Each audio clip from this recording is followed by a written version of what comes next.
ఆయన అడిగినప్పుడు ఆయన తనకు ఇవ్వబడిన అధికారాన్ని గురించి వారు అడిగిన తర్వాతే చెప్పారే తప్ప తనకు తానుగా నేను ఈ అధికారం కలిగి ఉన్నాను, ఇదిగో పవర్ ఆఫ్ అటార్నిటీ చూడండి, ఇదిగో ఈ యొక్క పత్రాలు చూడండి అంటూ ఆయన ఎవరికి ఏ విధంగా ఎక్స్పోజ్ చేయలేదు.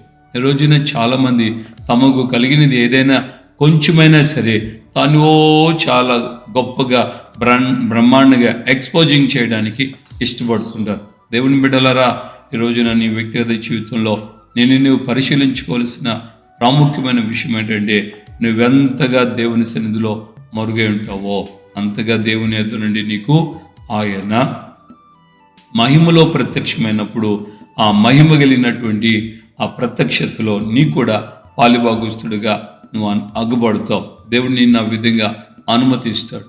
సో మన పితృడైనటువంటి ఆ యొక్క ఏలియా జీవితంలో